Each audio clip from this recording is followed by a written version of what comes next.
theborderofamind.com. അജ്മലിന്റെ ഈ വെബ്സൈറ്റിലെ എഴുത്തുകളെ പറ്റിയുള്ള നമ്മുടെ സംസാര പരമ്പരയിലേക്ക് വീണ്ടും സ്വാഗതം. ഇന്ന് നമ്മൾ നോക്കാൻ പോകുന്നത് അജ്മലിന്റെ ഒരു പ്രത്യേക ബ്ലോഗ് പോസ്റ്റാണ്, പെൻസിലിംഗ് യുവർ പാഷൻ. അതെ, ഇത് അദ്ദേഹത്തിന്റെ പേഴ്സണൽ ബ്ലോഗിലാണ്, theborderofamind.com. അദ്ദേഹം ഇതിനെ കാണുന്നത് എന്താ പറയുക, ഒരു ജിജ്ഞാസയ്ക്കും വിസ്മയത്തിനുമൊക്കെയുള്ള ഒരിടം അല്ലേ? ശരിയാണ്. അദ്ദേഹത്തിന്റെ ചിന്തകൾ, പിന്നെ കല, ദൃശ്യങ്ങൾ, അങ്ങനെ പലതും അവിടെയുണ്ട്. അപ്പൊ ഈ പെൻസിലിംഗ് യുവർ പാഷൻ എന്താണ് ശരിക്കും അതുകൊണ്ട് ഉദ്ദേശിക്കുന്നത്? ഇതിലൊരു പ്രധാന കാര്യം അജ്മൽ പറയുന്നത്, നമ്മുടെ ഈ താല്പര്യങ്ങളിലെ പാഷൻസ് എന്ന് പറയുന്നവ, അതിനെ നമ്മൾ പലപ്പോഴും ഒരു ഒഴിവു നേരത്തെ നേരമ്പോക്ക് മാത്രമായിട്ട് കാണും. ശരിയാണ്. പക്ഷേ അങ്ങനെയല്ല കാണേണ്ടത്. അത് ജീവിതത്തിന്റെ ഒരു ഭാഗമാവണം, നമുക്കൊരു ഊർജം തരുന്ന ഒന്നാവണം എന്നാണ് അദ്ദേഹം പറയുന്നത്. അത് ശരിയാണ്.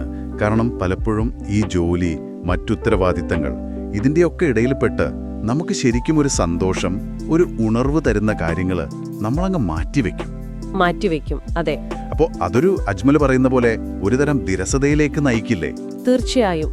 ഒരു മടുപ്പ്, ജീവിതത്തിൽ എന്തോ ഒന്നും മിസ്സിംഗ് ആണെന്ന തോന്നൽ, അതാണ് സംഭവിക്കുന്നത്. അപ്പോ ഈ പാഷനുകൾക്ക് വേണ്ടി സമയം കണ്ടെത്തണമെന്ന് പറയുമ്പോൾ അതൊരു തരം സെൽഫ് കെയർ ആണെന്ന് കൂടി പറയുന്നുണ്ടല്ലോ. അതെ, അതൊരു പ്രധാന പോയിന്റാണ്. വെറുതെ സമയം കളയുകയല്ല, അത് നമ്മളെ തന്നെ റീചാർജ് ചെയ്യുകയാണ്. ശരിക്കും നമ്മുടെ ഉള്ളിലെ ഒരു മോട്ടിവേഷൻ, അതൊക്കെ തിരിച്ചു കൊണ്ടുവരാൻ ഇത് സഹായിക്കും. മാനസിക പിരിമുറുക്കം കുറയ്ക്കും, ജീവിതത്തിനൊരു പുതിയ ലക്ഷ്യബോധം കിട്ടും. അതെന്തുമാകാം അല്ലേ? ചിലർക്ക് കലയാവാം, ചിലർക്ക് എഴുത്ത്, സംഗീതം. അതെ, സ്പോർട്സ് ആവാം, പുതിയ കാര്യങ്ങൾ പഠിക്കുന്നതാവാം, സാമൂഹ്യ സേവനം പോലും ആവാം, എന്തും. ഈ പാഷനുകൾ നമ്മൾ പിന്തുടരുമ്പോൾ നമ്മുടെ ആത്മവിശ്വാസം കൂടും, നമ്മളെപ്പറ്റി തന്നെ ഒരു പുതിയ അറിവ് കിട്ടും എന്നൊക്കെ അദ്ദേഹം നിരീക്ഷിക്കുന്നുണ്ട്. ശരിയാണ്. നമ്മൾ ആരാണ്, എന്താണ് നമ്മുടെ കഴിവ്, എന്താണ് നമുക്ക് പ്രധാനം, ഇങ്ങനെയുള്ള കാര്യങ്ങളിൽ ഒരു വ്യക്തത വരും.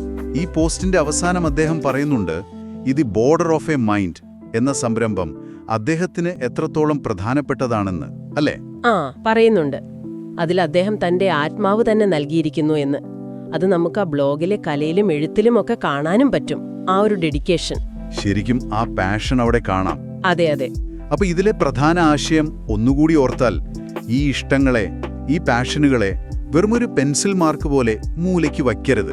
അതെ, അതിനെ മായ്ച്ചു കളയരുത്. അതിന് ജീവിതത്തിലൊരു സ്ഥാനം കൊടുക്കണം, അതിന് സ്ഥിരമായിട്ട് സമയം കണ്ടെത്തണം. അതൊരു ഇന്ധനം പോലെ ആവണം. കറക്റ്റ്, അതാണ് പോയിന്റ്. പിന്നെ theborderofamind.com അത് ഈ ഒരു പോസ്റ്റിൽ മാത്രം ഒതുങ്ങുന്ന ഒന്നല്ലല്ലോ. അല്ല, അതൊരു വലിയ ലോകം തന്നെയാണ്. അജ്മൽ വർഷങ്ങളായി ഉണ്ടാക്കിയെടുത്ത ഒരിടം. ജിജ്ഞാസ, പിന്നെന്താ, മനസ്സിരുത്തൽ, ക്രിയേറ്റിവിറ്റി, ഇതിനൊക്കെയുള്ള ഒരു സ്പേസ്. അതെ, ചിന്തിക്കാനും പ്രചോദനം കിട്ടാനും ഒക്കെ പറ്റിയ ഒരിടം. അപ്പോ നിങ്ങളോടും പറയുകയാണ്, ഈ പെൻസിലിംഗ് യുവർ പാഷൻ എന്ന പോസ്റ്റ് വായിക്കാനും അജ്മലിന്റെ മറ്റെഴുത്തുകൾ, അദ്ദേഹത്തിന്റെ കല, ഫോട്ടോകളൊക്കെ കാണാനും ദ ബോർഡർ ഓഫ് എ മൈൻഡിന് സന്ദർശിച്ചു നോക്കൂ. തീർച്ചയായും.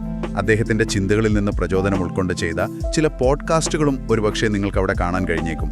അജ്മൽ പറയുന്ന പോലെ പര്യവേഷണം ചെയ്യാനും ചിന്തിക്കാനും പുതിയ ആശയങ്ങളും സന്തോഷവും കണ്ടെത്താനുമൊക്കെ താല്പര്യമുണ്ടെങ്കിൽ ഇതൊരു നല്ല ഇടമാണ്. ഒരുപക്ഷെ നിങ്ങളുടെ ഉള്ളിലെ പാഷനുകളെ പറ്റി പുതിയൊരു ചിന്ത കിട്ടിയെന്നും വരാം. സാധ്യതയുണ്ട്. അപ്പോ അജ്മലിന്റെ എഴുത്തുകളെക്കുറിച്ചുള്ള കൂടുതൽ വിശേഷങ്ങളുമായി നമുക്ക് അടുത്ത തവണ കാണാം. അതുവരെ നന്ദി.